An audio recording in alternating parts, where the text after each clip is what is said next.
Nous créons des structures dans lesquelles nous vivons. Nous créons aussi des familles, des groupes de travail, des gouvernements, des États, des pays, des nations. En même temps, nous établissons des principes sur lesquels ces structures sont fondées. Et sur ces fondations, nous élaborons des croyances. Alors, au début, nous adoptons ces croyances et les faisons nôtres. Mais ensuite, le succès, l'habitude nous rendent suffisants.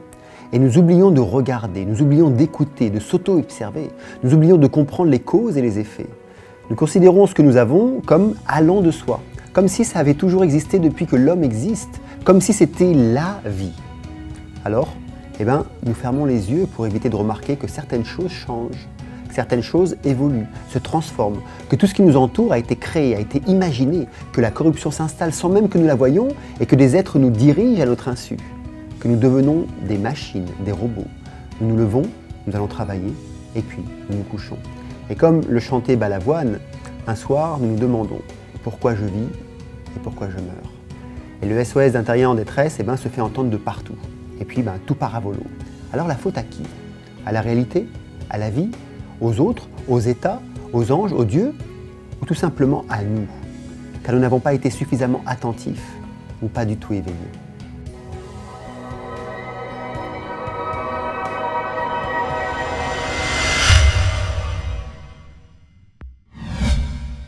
La réponse est une évidence. Si vous souffrez de votre condition de vie, c'est normal, car nous sommes limités, nous les humains. Et la vie est tragique et souffrance. En vérité, la vie est très difficile. Chacun d'entre nous est destiné à souffrir. Et la souffrance est une chose aisée. Pour ça, il n'y a rien à faire pour la sentir nous envahir. Quant à la joie, par contre, le bonheur, nous devons chaque jour nous battre avec force, avec volonté et persévérance pour les maintenir dans nos vies. La souffrance nous est imposée, alors que le bonheur est un choix. Nous souffrons de la simple perte d'un petit objet, à un manque d'argent à la fin du mois pour remplir son frigo, voire même pour certains à ne pas manger du tout.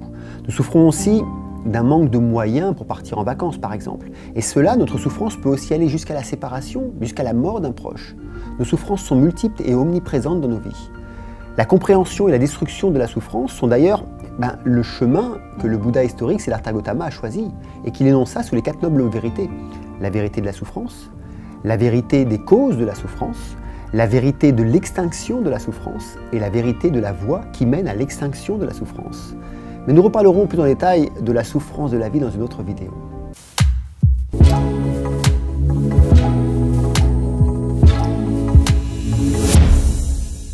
Alors je vous propose de faire un exercice très rapide. Pour ça, répondez aux questions suivantes, mais honnêtement. Avez-vous tiré parti de toutes les opportunités qui se sont présentées à vous durant votre vie? Êtes-vous vraiment engagé dans votre travail ou êtes-vous tout le temps en train de vous plaindre de celui-ci? Avez-vous fait la paix avec vos amis, avec votre frère, avec votre sœur, avec votre père et votre mère, à moins bien sûr qu'ils ne soient des vampires d'ambition? Êtes-vous en symbiose dans votre couple et traitez-vous votre partenaire avec respect, avec amour, avec dignité, avec liberté? Êtes-vous responsable dans toutes vos zones de vie, c'est-à-dire prenez-vous à 100% la responsabilité de tout ce qui vous arrive? Ou êtes-vous plutôt sur le mode victime, en mettant par exemple vos malheurs, vos souffrances, vos mauvaises humeurs sur l'autre, sur les autres, sur les chefs d'État, les pays, la vie, sur Dieu? Avez-vous dit aux personnes que vous aimez à quel point vous les aimez? Et ressentez-vous de la gratitude envers eux? Avez-vous vraiment fait tout ce qui était dans votre pouvoir pour rendre votre vie meilleure ainsi que celle des autres? Et quand vous rencontrez quelqu'un, le laissez-vous partir en meilleure santé physique, mentale et spirituelle que lorsque vous l'avez rencontré? Avez-vous fait du ménage dans votre vie en vous séparant de toute personne polluante qui vous empêche de vivre votre bonheur, que ce soit votre père, votre mère, votre ex-mari, votre ex-femme, vos amis ou juste des relations? Êtes-vous de nature à critiquer les gens, à critiquer les choses, les États, les pays, les politiciens, l'argent, les pauvres, les riches, les blancs, les noirs, les jaunes, les violets, les rouges, à critiquer les moustiques, la pluie, le bruit de votre voisin, le froid, la chaleur, à critiquer la vie? Si la plupart de vos réponses à ces questions sont négatives, alors il est grand temps de balayer devant votre porte avant de critiquer les autres. Et faites le ménage dans votre vie pour commencer à atteindre le bonheur. Vous savez, la vie est très courte, environ 960 mois. Alors, dès aujourd'hui, transformez votre esprit, dirigez vos pensées vers une autre direction. Arrêtez de perdre du temps et cessez tout ce que vous savez nuisible pour vous-même et pour les autres. Vous n'avez pas besoin de savoir pourquoi vous faites des choses négatives pour les arrêter. Nous sommes des êtres extrêmement complexes et nous ne pouvons nous connaître entièrement. C'est impossible. Cependant, nous avons une sagesse innée en nous, en chacun d'entre nous, qui peut parfois dépasser notre entendement.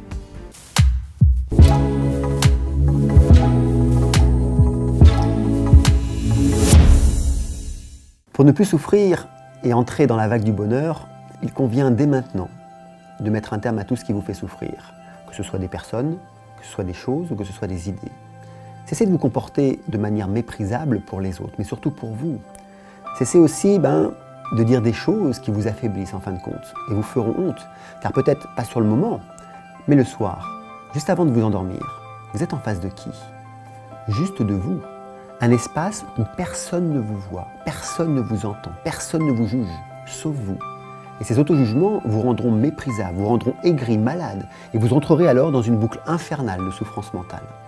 Alors, dès aujourd'hui, décidez là maintenant de ne dire et de ne faire que ce qui vous rendra fort, ce qui vous rendra fier, ce qui vous rendra aimable. Ne cherchez pas non plus à suivre un code de conduite, ni même celui que je vous donne là en ce moment. Okay? Bien sûr, à moins qu'il résonne pour vous et qu'il résonne en vous. Je vous invite plus à suivre vos propres critères de jugement. Suivez vos propres conseils, même si vous êtes la seule personne à penser ainsi. It's OK. La vie est courte. Vous n'avez pas le temps, je dirais, d'essayer de tout comprendre avant d'être heureux. Fuyez toute forme de souffrance. Fuyez toute forme de maltraitance envers les autres et envers vous-même.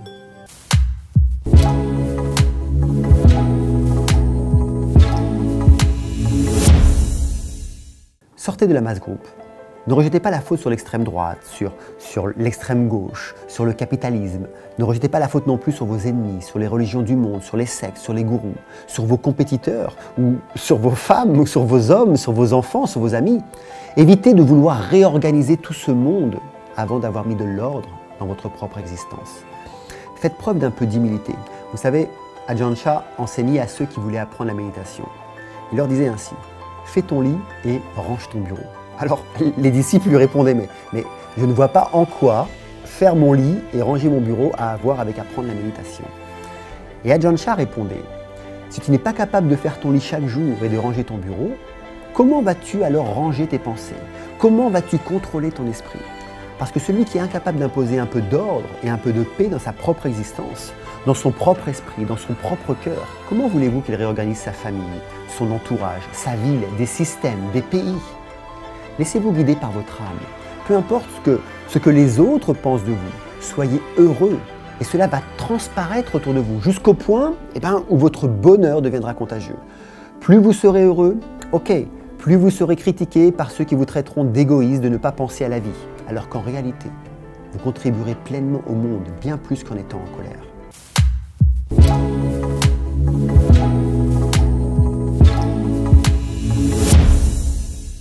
Alors je vous invite dès maintenant au travail, commencez par exemple à dire à vos collègues ce que vous n'avez encore jamais dit. À votre partenaire, dites-lui ce que vous avez sur le cœur. Et puis avec vos enfants, soyez honnêtes. Même si vous pensez qu'ils vont vous haïr, au moins vous êtes vous et ils vous en remercieront plus tard. Toutefois, faites-le avec calme et avec respect. Dites à ceux qui vous entourent ce que vous souhaitez vraiment et offrez à votre tour ce que eux aussi ont besoin. N'arrêtez pas ce qui n'est pas terminé aussi. Allez toujours jusqu'au bout des choses. N'abandonnez jamais. Arrêtez de mentir, arrêtez de trahir, de cacher, d'utiliser les autres pour dire vos messages.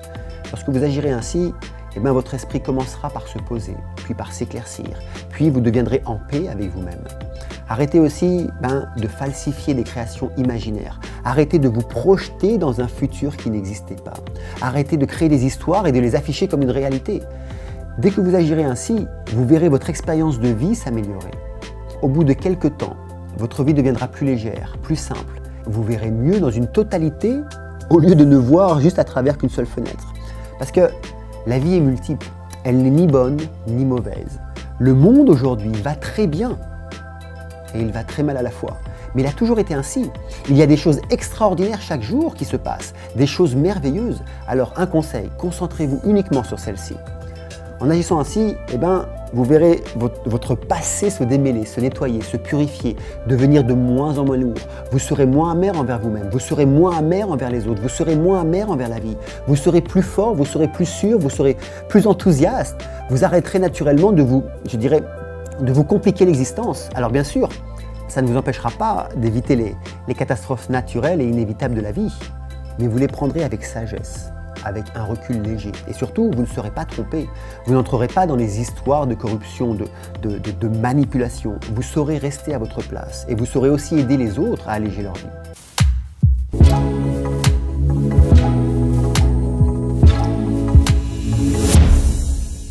Si vous vous appliquez chaque jour à être vous, à vous défaire de tout ce qui vous encombre et vous empêche de vivre votre bonheur, et si vous vous rendez léger, vous découvrirez alors votre âme, votre soi profond, votre intention positive.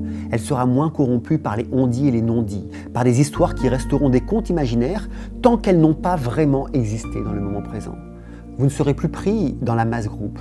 Votre âme sera plus forte, elle sera prête à supporter tous les petits déboires de la vie.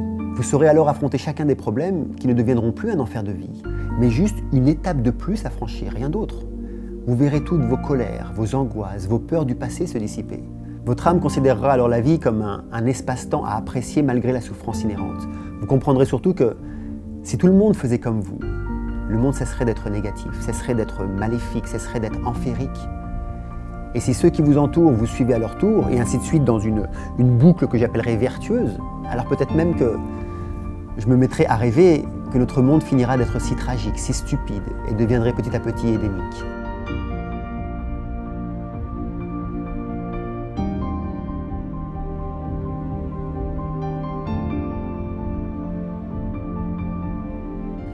Essayez d'imaginer à quoi pourrait bien ressembler notre existence si nous décidions tous d'agir ainsi et de faire de notre mieux, de rendre les gens plus heureux qu'ils ne l'étaient après nous avoir rencontrés.